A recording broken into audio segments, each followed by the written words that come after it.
Hoje eu quero chamar você para a gente olhar para uma batalha daquelas que quando a gente lê a história, a gente fica meio que absorto.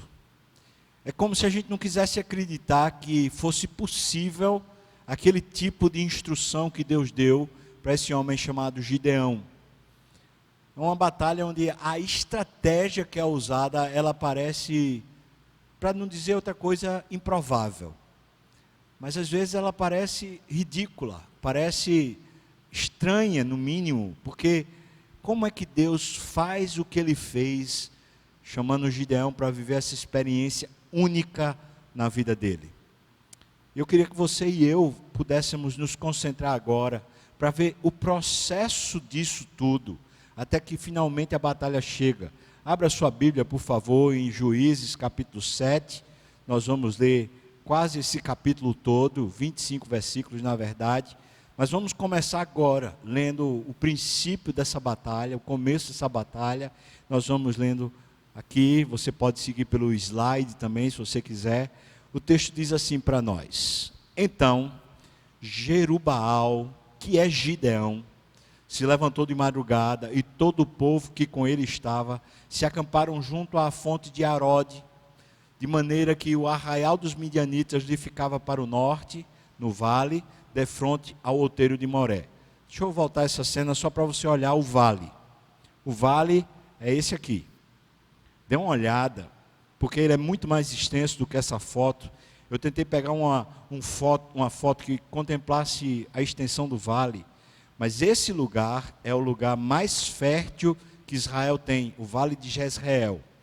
E ele é imenso, as vistas não conseguem alcançar de um lado a outro, especialmente no lugar onde eles estão, que é a fonte de Arode, ou Harod, como diz, de frente ao outeiro de Moré. Esse monte que você vai lá no final é o outeiro de Moré.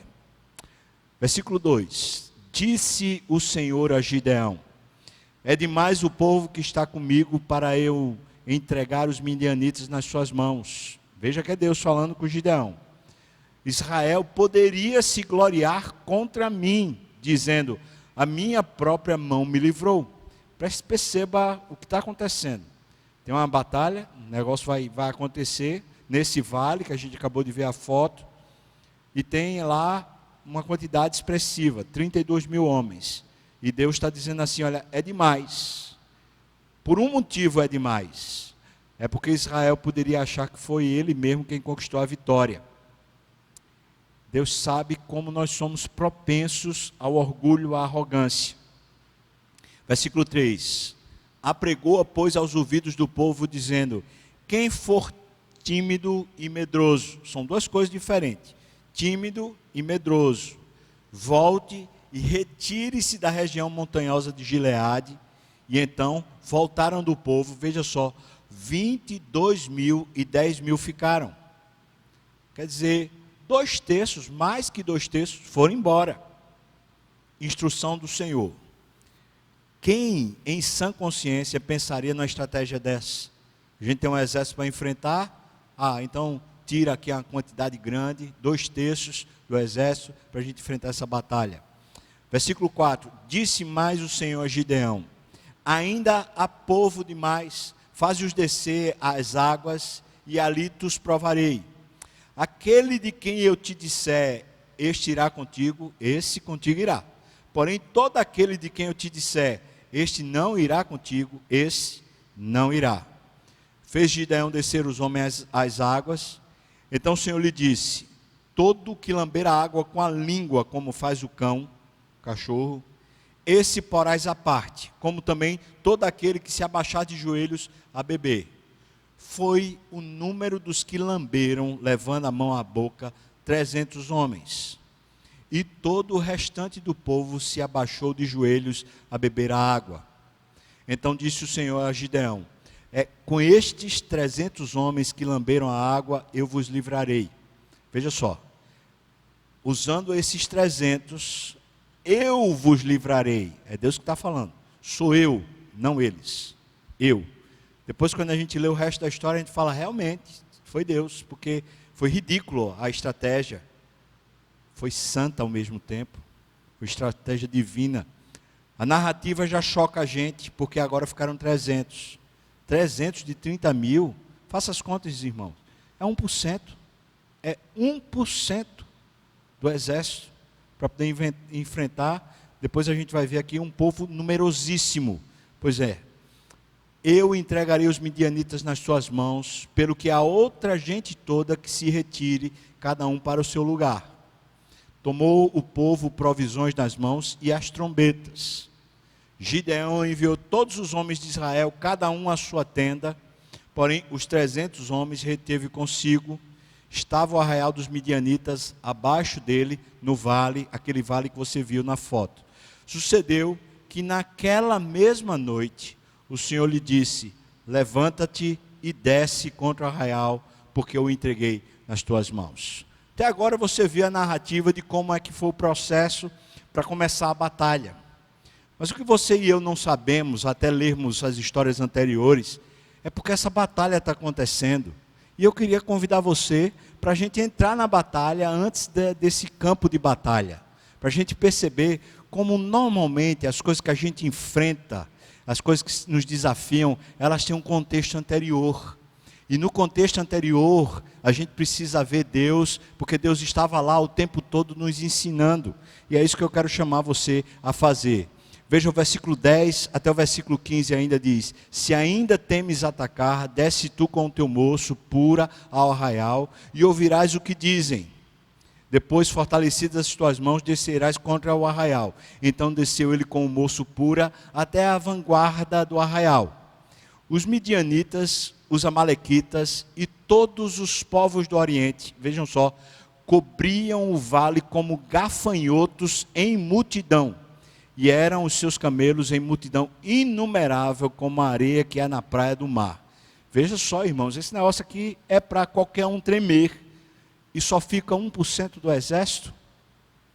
Chegando, pois, Gideão, eis que certo homem estava contando um sonho ao seu companheiro e disse: eu tive um sonho.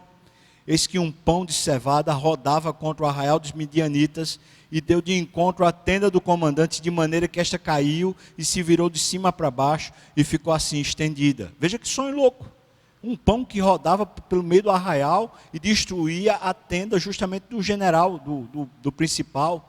Versículo 14, respondeu-lhe o companheiro e disse: não é isto outra coisa, senão a espada de Gideão, o filho de Joás, homem israelita. Nas mãos dele entregou Deus os midianitas e todo este arraial. São os midianitas, esse povo feito gafanhoto lá, um exército inumerável, que estão agora se apavorando com sonhos. E adivinha quem está trabalhando do outro lado? Adivinha quem está lá? Deus trabalhando e pondo terror no coração deles contra 300 homens. Contra 300 homens. Versículo 15.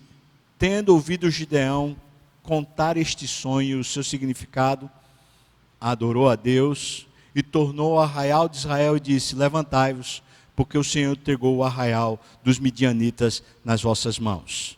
Como ele pode ter essa certeza? Vamos voltar à história. Capítulo 6 de Juízes é onde essa história começa. Veja a narrativa, veja como Deus estava enxergando a nação de Israel exatamente nesse momento. Diz aqui o versículo 1: fizeram os filhos de Israel o que era mal perante o Senhor. Isso que a gente está lendo é 7 anos atrás, antes daquela batalha que estavam lá no campo de batalha, no vale de Jezreel, ali junto da fonte de Harod. 7 anos antes, Deus está enxergando o povo e dizendo: rapaz, eles estão fazendo o que não presta, eles estão contrários a mim e contrários às minhas instruções. Por isso, por causa disso, o Senhor os entregou nas mãos dos midianitas por 7 anos. Veja só, prevalecendo o domínio dos midianitas sobre Israel. O que é que Israel faz, uma vez que eles estão vivendo acossados, vivendo debaixo dessa opressão? O que é que eles fazem? Eles fizeram para si, tem nada a ver com Deus, é cada um se salvando do jeito que pode. Fizeram estes para si, por causa dos midianitas, não tem nada a ver com Deus. As covas que estão nos montes, também as cavernas e as fortificações. Ou seja, quando eles se viram acuados, pela circunstância dos midianitas invadindo eles. Daqui a pouco a gente vai ver como era esse processo das invasões. Quando eles se viram acuados, o que foi que eles fizeram? Eles começaram a arranjar o jeito de sobreviver. Cada um de um jeito que pudesse. Então eles cavavam lá nos montes, eles cavavam algum lugar para esconder os seus cereais, para esconder suas provisões. Procuravam cavernas para poder se esconder lá e para colocar também as suas provisões. Ou seja, cada um foi para si resolver a sua questão, porque eles estavam acuados, coçados, não sabiam o que fazer. Versículo 3. Por quê? Porque cada vez que Israel semeava, você sabe que Israel fica no hemisfério norte, e existem as 4 estações do ano bem definidas. Então, quando chegava na hora do plantio de cada um dos cereais, eles plantavam. E normalmente as guerras aconteciam exatamente na hora da colheita. Porque na antiguidade, as guerras aconteciam justamente para roubar as provisões que se tinham. A maior riqueza não era nem o prata nem o ouro necessariamente, mas era justamente o alimento. E esse vale de Jezreel, feito eu lhe falei, esse vale ele é bem fértil. É o celeiro de Israel até hoje. Então esse lugar, certamente onde o povo plantava, toda vez que chegava a época da colheita, lá vinham os midianitas e os povos vizinhos para saquearem Israel. E como disse o versículo anterior, então cada um de Israel foi lá arranjar um jeito de esconder seus grãos para tentar sobreviver. Cada um estava se virando como podia, mas veja que Israel simplesmente se esqueceu de Deus. Esse é o contexto. Diz aqui então, veja, continua. Os midianitas, os amalequitas, como também os povos do Oriente, eles subiam contra Israel. E contra eles se acampavam, destruindo os produtos da terra, até a vizinhança de Gaza, ou seja, eles se estendiam dali, daquele vale, até Gaza, que fica bem ao sul. A faixa de Gaza hoje, bem ao sul, já na região desértica, ou seja, eles varriam toda a área fértil de Israel. Essa multidão inumerável aqui dos midianitas, dos amalequitas, inclusive os povos do Oriente. E diz o texto aqui, e não deixavam em Israel sustento algum, nem ovelhas, nem boi, nem jumento. Você entendeu qual é a situação? Está óbvio. O povo de Israel estava tentando sobreviver com o que podia. Entretanto, uma praga, nesse caso a praga eram exércitos, povos que vinham saquear e vinham com poderio militar. E como eles não tinham poder para enfrentar, então eles eram saqueados. E no meio desses saques, ou seja, a economia estava quebrada em Israel, as condições de vida estavam quebradas, eles não tinham como se manter, não havia sustento, o texto está dizendo isso. O que é que acontecia? Eles tentavam fazer o seu jeitinho. Sabe o que eu vou dizer para você? Assim, aquelas cavernas, aquelas covas nos montes, é como se fosse assim, cada um fez uma poupança. Esse seria o conceito que a gente tem hoje de poupança. Ou seja, eu fiz uma provisãozinha, um pé de meiazinho para tentar sobreviver na crise. Porque a gente vai perdendo, pelo menos tem uma coisinha ali para me garantir. Era isso, só que veja, fizeram para si, não tem nada a ver com Deus. O que está demonstrado até agora é que Israel não vive com Deus e não vive para Deus. Vive como qualquer nação, do jeito próprio.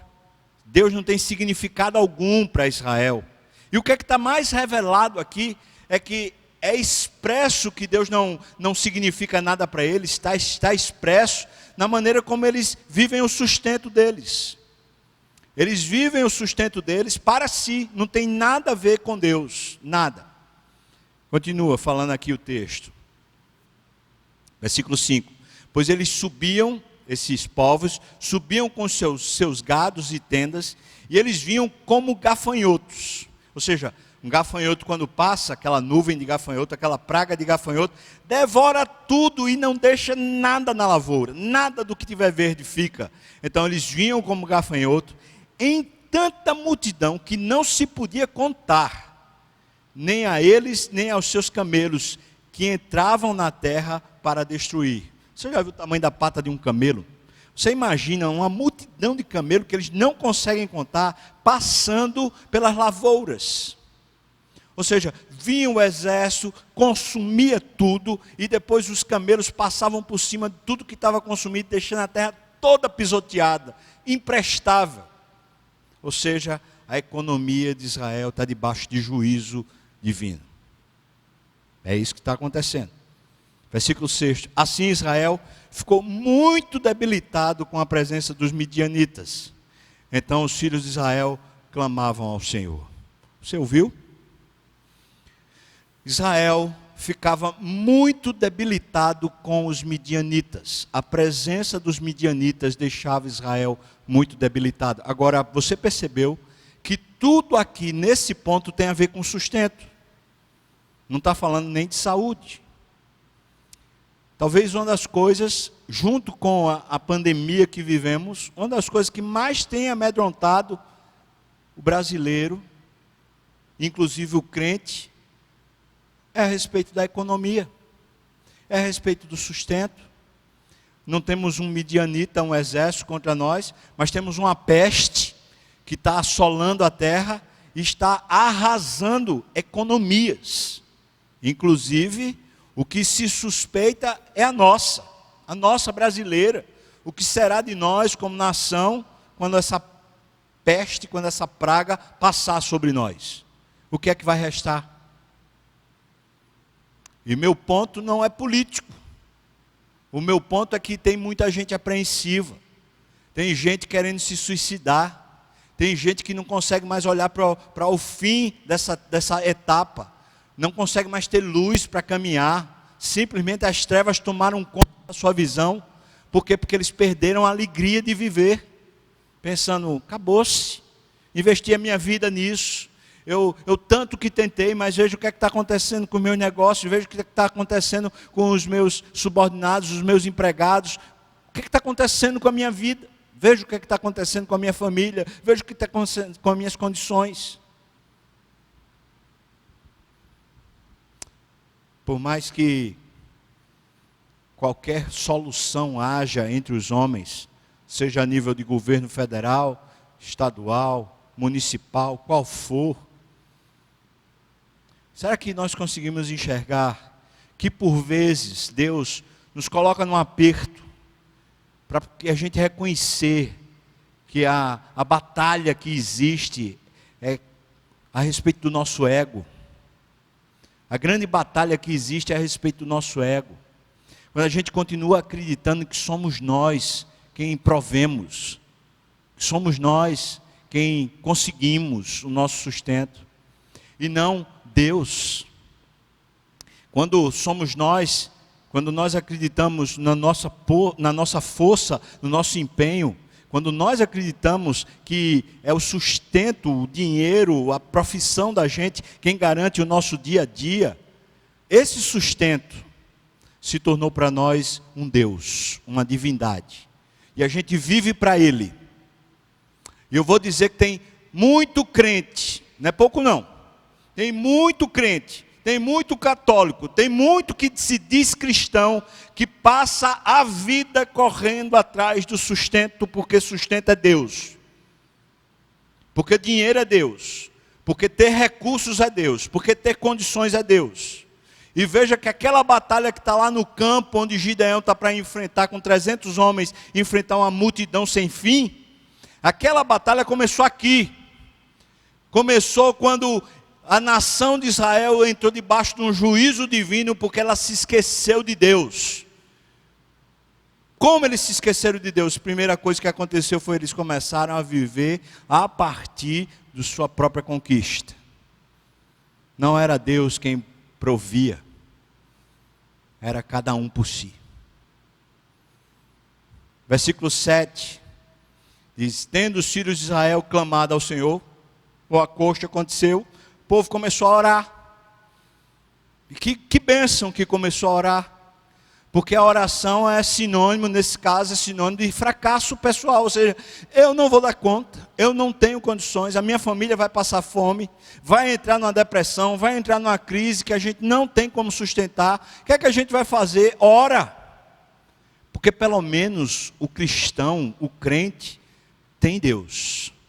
Eles começaram a clamar a Israel, ao Senhor, por causa dos midianitas, e o Senhor lhes enviou um profeta que lhes disse, veja só o que é que diz Deus para eles. Assim diz o Senhor, o Deus de Israel. Ouça o que Deus diz. Eu é que vos fiz subir do Egito. Veja o que ele diz. Eu vos tirei da casa de servidão. Ou seja, fui eu que dei liberdade a vocês. Fui eu que tirei vocês debaixo da opressão. Vocês estão vivendo oprimidos porque vocês não se lembram de mim. Porque quem tirou vocês da opressão fui eu. O primeiro sermão dessa série fala sobre essa libertação que Deus fez. O primeiro sermão. Depois ele continua. E vos livrei da mão dos egípcios e da mão de todos quantos vos oprimiam. O primeiro sermão. Depois ele diz. E, veja só, os expulsei de diante de vós e vos dei a sua terra. Essa terra que vocês estão plantando.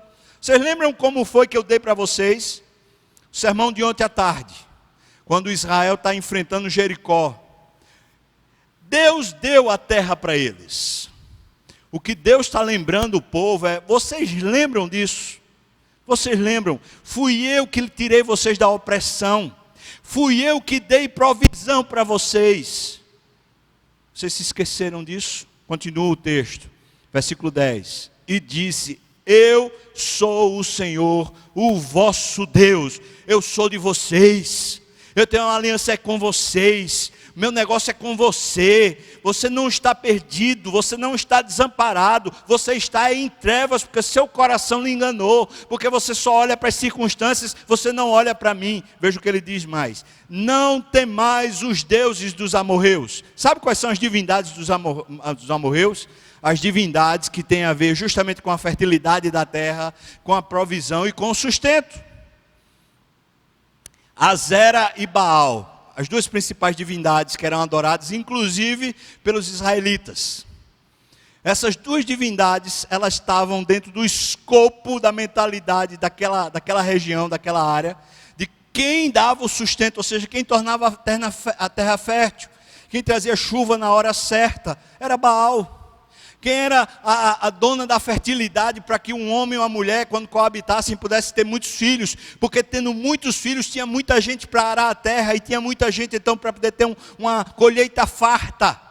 Quem era a deusa, a divindade que trazia essa fertilidade, essa fecundidade para a mulher, era Azera. Veja só, irmãos. Ele diz, não temam os deuses dos amorreus em cuja terra habitais. Aqui a gente começa a descobrir que essa questão de sustento, essa insegurança que a gente tem na alma a respeito do dia de amanhã, não tem a ver necessariamente com o nosso esforço e a nossa dedicação, mas tem a ver com uma outra divindade que a gente honra. Uma divindade chamada economia. Uma divindade chamada mercado, que domina sobre todas as nações, que domina o coração de qualquer governante na terra, que domina o coração de qualquer pessoa que tem uma empresa, domina o coração de qualquer um que tem um empregado. Economia, dinheiro, money, mercado. Você entendeu? Está aqui. Veja o que Deus diz, contudo, não temam esses deuses, contudo, não destes ouvidos à minha voz. Eu venho falando com vocês faz tempo que eu cuido de vocês, que eu sustento vocês, mas vocês não conseguem acreditar. Vocês continuam acreditando nesses deuses e não em mim. Vocês continuam orgulhosos e não confiam em mim. Então o que é que Deus faz? Deus tem uma providência. Ele vai e chama uma pessoa, como ele chamou Moisés lá no Egito, para poder resgatar a nação. Então ele chama uma pessoa, é Gideão. E aqui está o chamado de Gideão, porque é muito interessante. Veja como é que acontece. Versículo 12. Então o anjo do Senhor lhe apareceu e lhe disse, o Senhor é contigo, homem valente. A palavra anjo do Senhor aqui quer dizer de novo uma cristofania. Ou seja, Jesus Cristo está aparecendo para chamar Gideão, para que haja um resgate da identidade da nação, um resgate do coração do povo. Homem valente, o Senhor é contigo. Aí veja a resposta dele, versículo 13. Respondeu-lhe Gideão, ai Senhor meu, se o Senhor é conosco, por que nos sobreveio tudo isto? Veja o que ele está falando. Essa não é a dúvida que percorre o nosso coração? Bom, se Deus é bom, e se Deus cuida de mim, por que que nos sobreveio tudo isso? A resposta já está dada quando a gente começa a ler do começo. É porque vocês me abandonaram. Mas Gideão ainda não entende, como muitos de nós ainda não entendem isso. Que o nosso sustento vem de Deus e que a gente vive pela fé. E que a gente trabalha muito, e trabalha realmente muito, para a glória de Deus e não pelo sustento. Que o nosso esforço é para Deus ser glorificado na terra e não para a gente ter sustento e garantia de sustento. Será que isso é uma aberração que eu estou falando? A nossa confissão de fé diz que a gente vive para a glória de Deus. A Bíblia diz, tudo o que vocês fizerem, seja em palavra, seja em ação, façam para a glória de Deus. A Bíblia diz, quer comais, quer bebais, fazei tudo para a glória de Deus. Meu Deus, será que não está claro para mim e para você, que o trabalho que fazemos todos os dias, o esforço, a dedicação, o empenho, não tem a ver com o sustento, se eu e você somos crentes? Só tem a ver com a gente querer que Deus seja glorificado. Um crente, uma mulher crente de verdade, faz tudo do seu melhor. Se tem que lavar uma louça, faz o melhor possível. Se tem que pegar um ônibus, faz com dignidade e decência. Se tem que fazer alguma obra, lavar um banheiro, se tem que fazer alguma coisa, mexer com capitais e recursos gigantescos, faz tudo com honra e decência, porque o faz para Deus, não faz para ganhar dinheiro, não faz para ser bem visto, faz para Deus ser glorificado.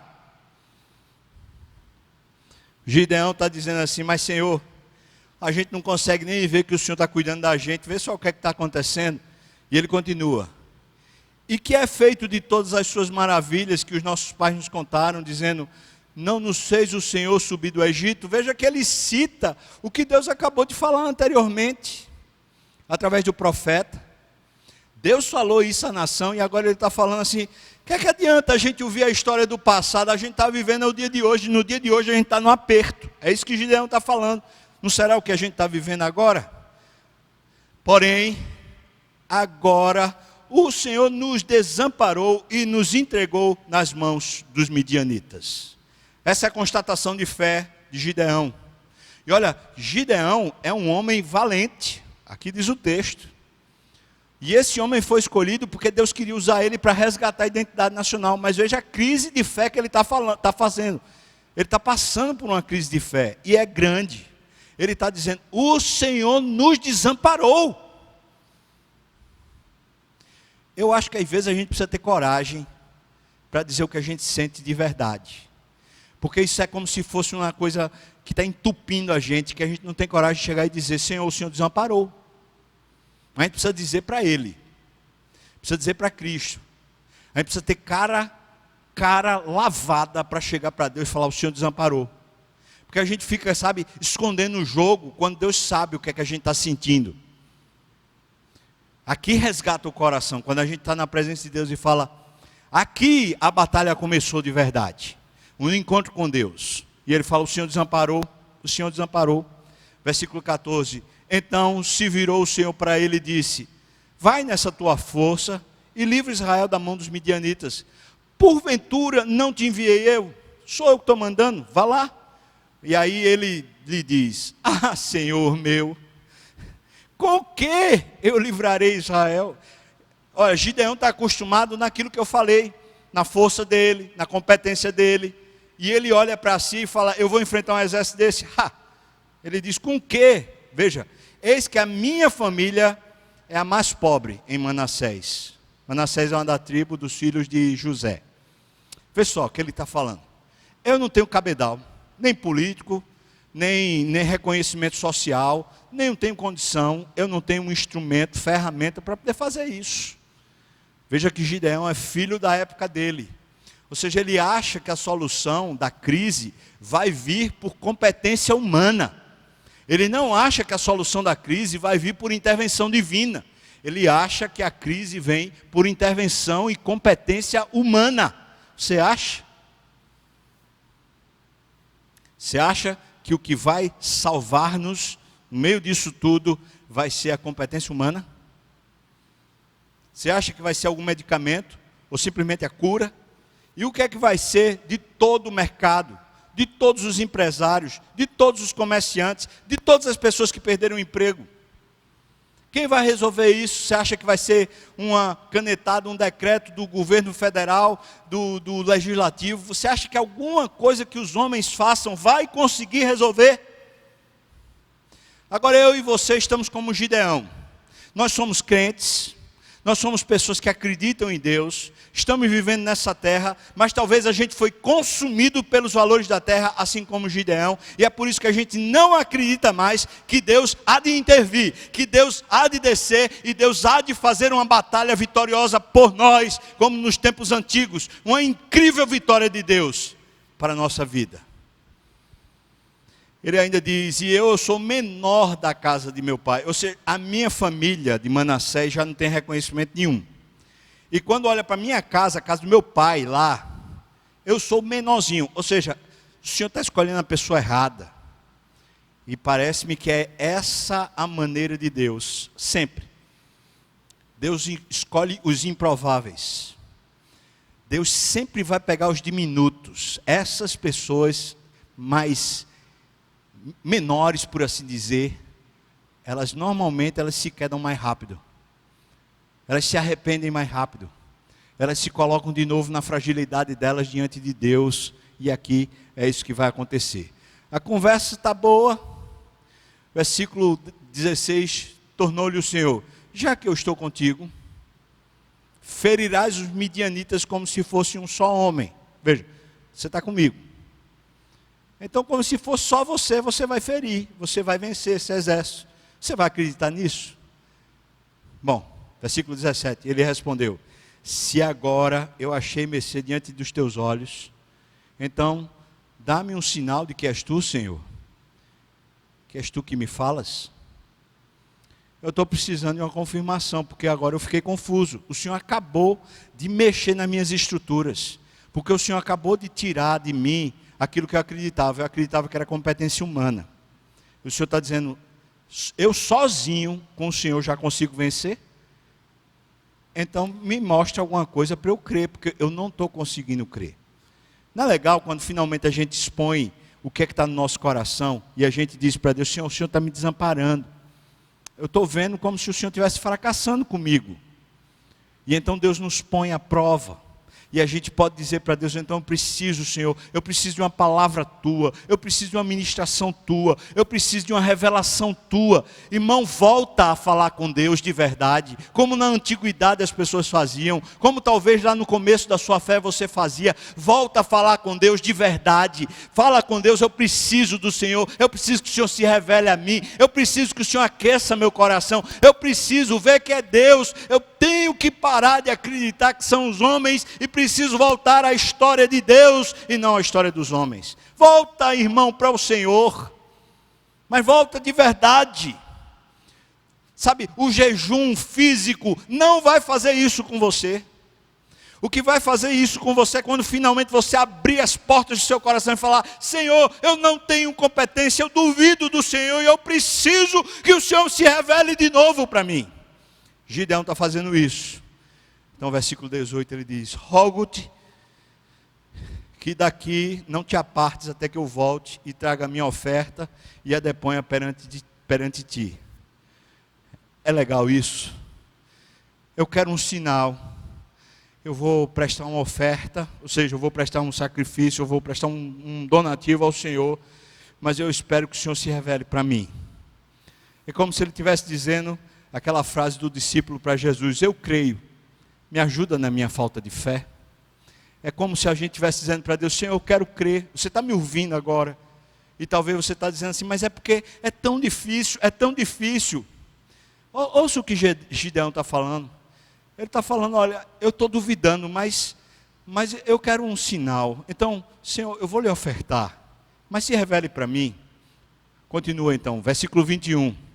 estendeu o anjo do Senhor a ponta do cajado que trazia na mão e tocou aquilo que Gideão trouxe. Gideão preparou lá um bolo, preparou também um cabrito lá para ofertar, para entregar, fez um cozinhado bom, e agora ele trouxe para o anjo. Então o anjo tocou com um cajado que trazia, tocou a carne, os bolos asmos, e então o anjo, pessoal, subiu fogo da penha e consumiu a carne e os bolos. Na hora que ele tocou, aquilo se incendiou e queimou. Gideão ficou alarmado. Meu Deus, o que é isso? Tem mais. E o anjo do Senhor desapareceu de sua presença. Será que a gente não tem vivido tempos bíblicos? A mão invisível de Deus está visível hoje. Uma praga que assola a terra. As nações todas do mundo estão debaixo da mesma sentença. O coronavírus já chegou em todo canto. Será que a gente não percebe que isso é mão de Deus? Os aviões estão sem decolar. Os passageiros estão sem ir, os hotéis estão fechados, os comércios estão fechados, as pessoas estão privadas de ir e vir. Quem é poderoso para fazer isso de uma só vez no planeta Terra? A gente está nos tempos bíblicos, a gente está vivendo um momento onde a mão de Deus está estendida sobre a terra e eu e você temos o privilégio de ver. Mas debaixo dessa sentença a gente precisa de uma revelação de Deus para nós, para aquecer o nosso coração. É a revelação que você precisa de Deus, tem que ser você e Deus conversando francamente sobre todas as suas crises. Tem que falar com Deus e falar de verdade. Essa é a batalha de verdade. Então, versículo 22, viu Gideão que era o anjo do Senhor e disse, na hora, ai de mim, Senhor Deus, pois eu vi o anjo do Senhor face a face. Porém o Senhor lhe disse, paz seja contigo. Que aperreio é esse? Você me viu? Eu vou salvar você. Por que você está em crise? Paz, não temas, não morrerás. Então Gideão edificou ali um altar ao Senhor e lhe chamou, o Senhor é paz. Jeová Shalom, foi exatamente isso que ele disse no hebraico. Ou seja, aqui eu tenho paz. Eu me encontrei com Deus. Agora eu restaurei o altar da minha vida. Agora de novo eu ofereço a Deus a minha vida. Veja que Gideão, antes de ir para o campo de batalha, ele teve um processo, que foi o processo de recapturar o seu coração, reconquistar o seu coração. Deus reconquistou o coração de Gideão. Então, a gente chega na batalha quando ela começa de verdade. Veja o que diz, capítulo 6, versículo 25, diz, naquela mesma noite, Deus disse a Gideão, toma um boi que pertence a teu pai, a saber, o segundo boi de 7 anos, e derriba o altar de Baal, que é de quem? De teu pai, e corta o poste ídolo que está junto ao altar. Versículo 26, edifica ao Senhor teu Deus um altar no cimo deste baluarte, em camadas de pedra, e toma o segundo boi, e o oferecerás em holocaustos com a lenha do poste ídolo que vieres a cortar. Você entendeu o que ele falou, que Deus falou para ele? Vai lá, começa pela tua casa, começa a acertar essa aliança lá. Pega lá tem um altar a Baal, ao poste ídolo. Você vai lá, quebra aquele negócio, pega lá um boi que está lá na casa do seu pai, e você vai matar, sacrificar lá. Você vai pegar esse poste ídolo, vai cortar as pernas, cortar as partes de pau dele, e você vai fazer lá um fogo para sacrificar o Senhor e queimar ao Senhor a sua oferta. Pega pedras e coloca em cima de onde era o ídolo. Faz um altar substituto e agora você vai ofertar a mim, a vida da sua família e a vida da sua casa. Não a esses deuses que você servia. O Deus mercado, o Deus economia, o Deus sustento, o Deus manutenção, mas o Senhor agora oferta diante de Deus a sua casa. Veja o que é que diz, versículo 26. Edifica o Senhor teu Deus o altar em cima, no cimo deste baluarte. Aí o versículo 27. Então Gideão tomou 10 homens dentre os seus servos e fez como o Senhor lhe dissera. Temendo ele, porém, a casa de seu pai e os homens daquela cidade, ele não fez isso de dia, mas ele fez de noite. Então a gente está vendo que Gideão ainda está com medo. É claro, isso é um processo. Mas ele fez com medo. que ele precisa se acostumar com um Deus que é o Deus da verdade. Então a gente descobre que Gideão é gente feito eu e você. Alguns de nós é muito mais cético. A gente fala assim, não, eu preciso mais de provas, eu preciso de uma confirmação mais categórica, eu preciso de alguma coisa mais científica, mais matemática, para poder acreditar. E você acha que Deus não sabe que você é assim?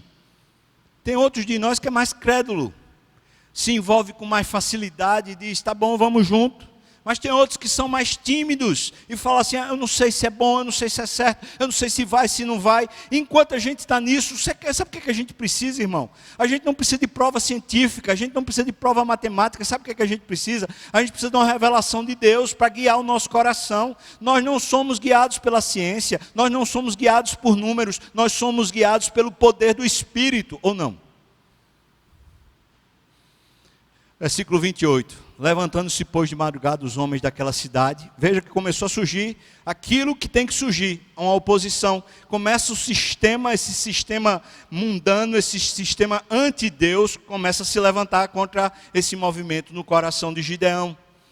Começa então, versículo 28. Levantando-se, pois, de madrugada os homens daquela cidade, eis que estava o altar de Baal derribado, e o poste ídolo que estava junto dele cortado, e o referido segundo boi fora oferecido no altar edificado. Ou seja, o que Gideão fez agora se tornou público. E uns aos outros diziam, quem foi que fez isso? E perguntando e inquirindo, claro que um dos servos lá de Gideão disseram, foi Gideão, o filho de Joás, foi ele que fez essa coisa. Deduraram Gideão, e agora Gideão está exposto. Ele fez escondido porque ele estava com medo. Agora ele está exposto. Veja o que aconteceu. Então os homens daquela cidade disseram a Joás, o pai de Gideão, leva para fora o teu filho. Veja como a cidade está tomada pela perspectiva de que quem sustenta eles é Baal. Veja como está, é o povo de Israel isso. Então eles disseram, leva para fora o teu filho para que morra, pois ele derribou o altar de Baal e cortou o poste ídolo que estava junto dele.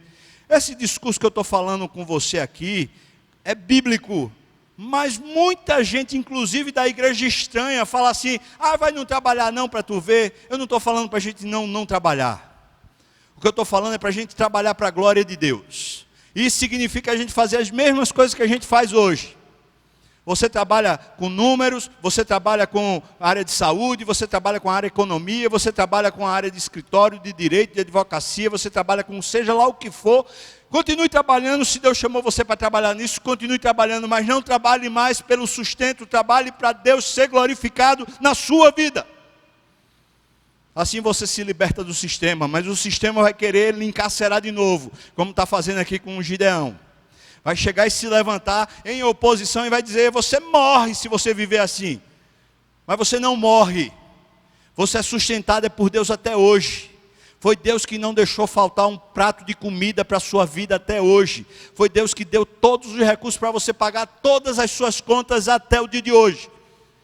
Você não morre, mas o sistema se levanta.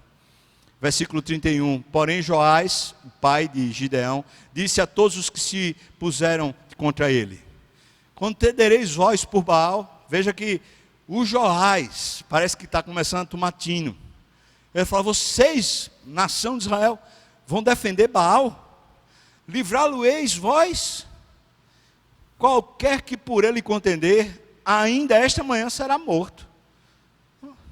Agora o que foi que aconteceu? Agora? Como assim? Agora o povo de Deus está defendendo ídolos? Está defendendo essa vida escrava do mercado, essa vida escrava do dinheiro? Povo de Deus? Não. Nós pertencemos a outro.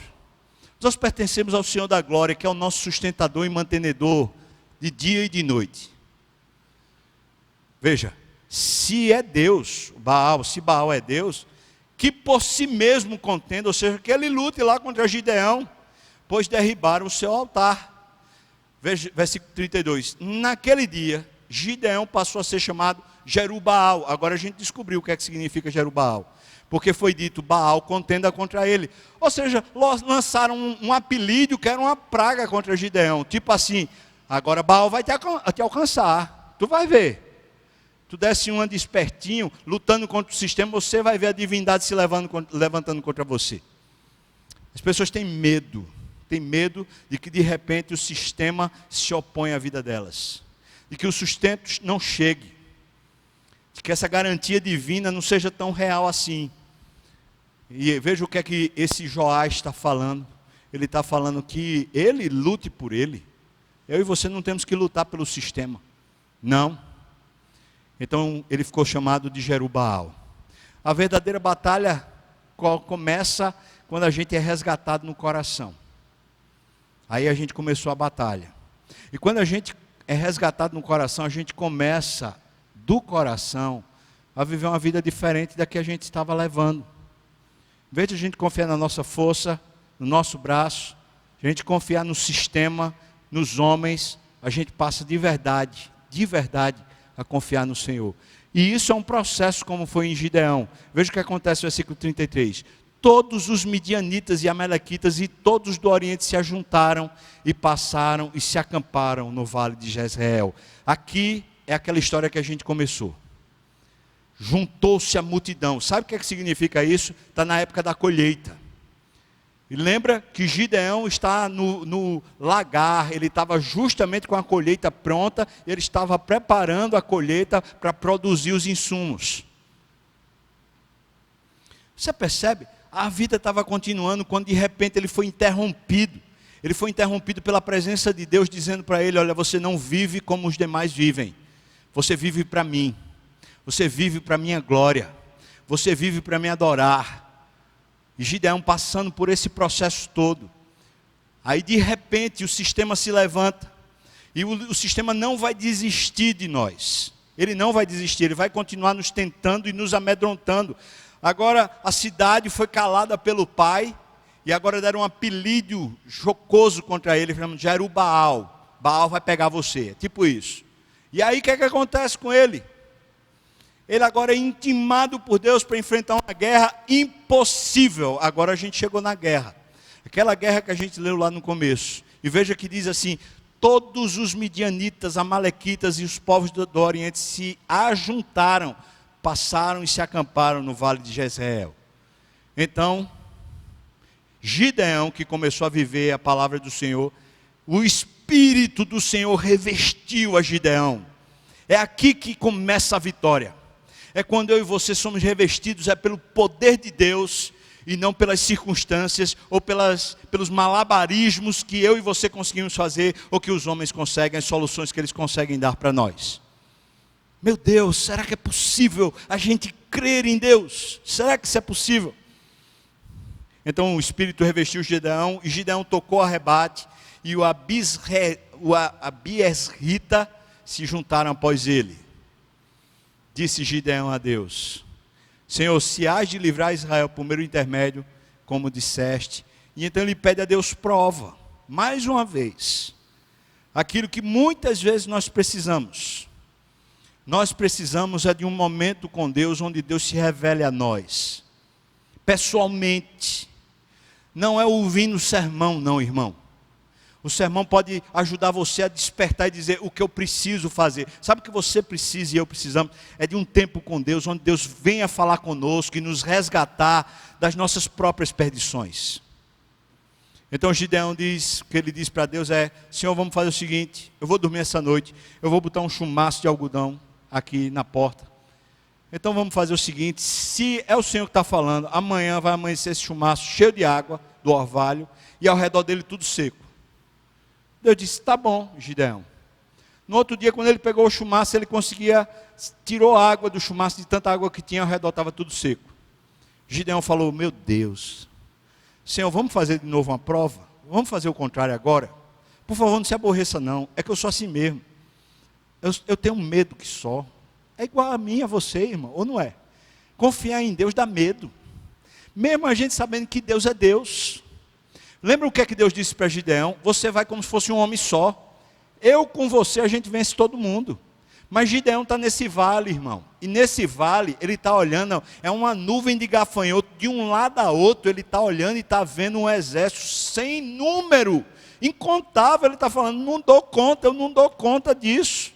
Eu e você estamos vendo as notícias, vendo as situações, estamos dizendo para nós mesmos: eu não dou conta, eu não sei se eu vou ter condições de sair disso, eu acho que não consigo. Apavorados, amedrontados com o dia de amanhã, assim como Gideão. Mesmo que a gente diga, eu creio que Deus é comigo, mas a gente está com medo. E nesse medo a gente precisa, Deus, por favor, me confirma. Fala comigo intimamente, de maneira que eu entenda. Sabe o que aconteceu? A segunda noite, o orvalho molha tudo ao redor. Chega, fica encharcado. O algodão está seco. Gideão olha e fala, é o Senhor mesmo. Então Gideão vai, chamou todo mundo dos israelitas para a guerra. Aí Deus fez a seleção. E você reparou a seleção de Deus? É uma estratégia improvável. Como é que o Senhor tira a gente? O cara já está com medo. Mas a essa altura Gideão já está crendo assim, Deus é quem vai por nós. Deus é quem vai vencer por nós. Basta eu. Ele disse, eu sozinho com ele a gente já vence. Então, ele quer fazer assim. Ele quer tirar, em vez de ele acrescentar, ele quer tirar agora. Eu tenho pouco recurso, só tenho 32 mil homens contra uma multidão inumerável. Aí Deus pega e manda sair 22. Eu tenho 32 mil reais. Aí Deus manda eu perder 22 mil. Numa crise que o Brasil teve agora, eu perco 32 mil. Agora só fico com 10 mil. Aí Deus diz, não, 10 mil não. Você vai dar de oferta desses 10 mil, você vai dar 99%, você só vai ficar com 300 reais. O que, Deus? Faz isso não. Oxi. Como é que eu vou enfrentar a vida com 300 reais? Acho que você entende o que eu estou falando. Ele perdeu. Mas ele foi revelação divina no seu coração para lhe aquecer. Tendo ouvido Gideão, versículo 15, agora no capítulo 7. Tendo ouvido Gideão contar este sonho, lembra do sonho que os amalequitas estão tendo lá no arraial? Que um pão vai rolar por cima do arraial, e esse pão vai em cima da tenda do general, e vai matar, e vai virar de perna para o ar, e eles estão dizendo, é Gideão. Vê só, Deus está apavorando o outro lado. O inimigo que vem contra nós, pode ter certeza, ele está morrendo de medo, porque ele sabe que o mais valente está conosco.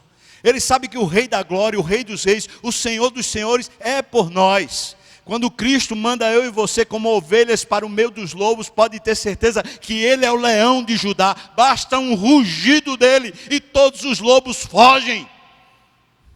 Eu e você estamos protegidos. Deus já está trabalhando do outro lado. Tudo isso, essa névoa, essas trevas que enchem as nossas vistas, é simplesmente para que a gente olhe mais para Deus, em vez de a gente olhar para as circunstâncias. Tendo ouvido Gideão contar este sonho e o seu significado, então ele adora a Deus. Ele fala, Deus já está lá. E tornou o arraial de Israel e disse, levantai-vos, porque o Senhor entregou o arraial dos midianitas nas vossas mãos. Agora veja a estratégia. Então repartiu os 300 homens, em vez de vir em bloco, agora divide em três companhias, e deu-lhes a cada um nas suas mãos flecha, espada, um fuzil, uma bomba atômica, alguma coisa para poder vencer. Não, sabe o que é que ele deu? Trombetas e cântaros vazios. Espera aí, é assim que se vence guerra? Que loucura é essa, Gideão? Isso aqui é muito improvável. Deu nas mãos trombetas e cântaros vazios com tochas nelas. Ora, eu fui do exército, eu fiz exercício militar. E uma das coisas que se vê à noite é uma mínima faísca de luz a 1 quilômetro de distância. Eles estão vindo com luz. Essa é uma estratégia suicida. Humanamente falando, ela é improvável. Mas é isso que eles estão fazendo. Versículo 17. E disse-lhes, olhai para mim e fazei como eu fizer. Ele está indo junto. Chegando eu às imediações do arraial, como fizer eu, assim fareis. Quando eu tocar a trombeta, todos os que comigo estiverem, então vós também tocareis a vossa ao redor de todo o arraial, e direis, pelo Senhor e por Gideão. Aí você pode dizer, está vendo que ele está chamando para ele a glória? Não, irmão. Você lembra do sonho? O sonho, eles falaram assim, esse rolo compressor é o Deus de Gideão. Então quando eles citavam o nome Gideão, o arraial todinho lembrava, meu Deus, é o Deus de Gideão. É por isso que ele está dizendo, pelo Senhor e por Gideão, porque a palavra Gideão por midianitas soaria como dizendo, foi Deus que veio. Pelo Senhor e por Gideão, versículo 19. Chegou, pois, Gideão e os 100 homens que com ele iam às imediações do arraial, ao princípio da vigília média, havendo-se pouco tempo antes trocado as guardas, e tocaram as trombetas e quebraram os cântaros que traziam nas mãos. É engraçado isso. Como é que você faz barulho? Você toca a trombeta e quebra cântaros para vencer o inimigo?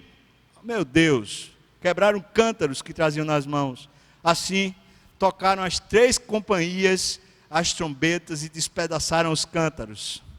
E seguravam na mão esquerda as tochas e na mão direita as trombetas que tocavam e exclamaram, espada pelo Senhor e por Gideão.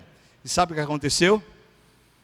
Permaneceu cada um no seu lugar ao redor do arraial, e todo o arraial começou a correr e a gritar e a fugir. Você acha que quem infundiu esse espanto no meio do arraial? Quem estava lá espantando? Versículo 22, ao soar das 300 trombetas, o Senhor tornou a espada do arraial dos midianitas, cada um contra o outro, e isto em todo o arraial, que fugiu rumo a Zererá, até Betsita, até o limite de Abel-Meolá, acima de Tabate. Eles correram em direção ao Rio Jordão, e eles correram em direção ao norte. Eles estão fugindo, desesperados, enlouquecidos. Então os homens de Israel, de Naftali, de Assé e de todo o Manassés foram convocados e perseguiram os midianitas. Gideão enviou mensageiros a todas as montanhas de Efraim, dizendo, descei de encontro aos midianitas e impedi-lhes a passagem pelas águas do Jordão até Bet-Bará. Você vai lá e faz um cerco. Quando eles virem vocês, eles já estão tomados de terror, então vai lá e faz um cerco, não deixa eles passarem não, para eles não fugirem. Versículo 25. E prenderam a 2 príncipes dos midianitas, Oreb e Zeeb. Mataram Oreb na penha de Oreb, e Zeeb mataram no lagar de Zeeb. Perseguiram aos midianitas e trouxeram as cabeças de Oreb e de Zeeb a Gideão, da além do Jordão. Você sabe o que aconteceu? Eles venceram, e o inimigo foi exposto, vergonhosamente exposto. Suas cabeças foram expostas como sinal da vitória do Senhor. O que aconteceu é que, depois disso, eu não vou continuar, mas depois disso, tentaram colocar Gideão como rei. Ele falou, eu não sou rei, porque Israel já tem um rei, e o rei é o Senhor. Nós somos o povo do Senhor. Sabe, irmãos, talvez essa grande tormenta que a gente enfrenta, essa grande tempestade que assolou a terra e tomou conta e o pavor de muitos corações, inclusive nós somos crentes, talvez seja só um movimento grande de Deus para nos lembrar a quem pertencemos e a quem deve ser glorificado por meio dos nossos atos. Não somos nós, não é o mercado, não é o dinheiro, é Deus. Eu convido você a consagrar sua vida. E eu vou pedir para você fazer mais do que só uma oração nesse momento. O pessoal do louvor, se quiser, pode vir. Mas eu convido você para fazer um passo a mais. Amanhã a gente vai ter culto às 19 horas. E sexta-feira a gente vai ter um culto às 18 horas. Sabe o que eu chamo você para fazer?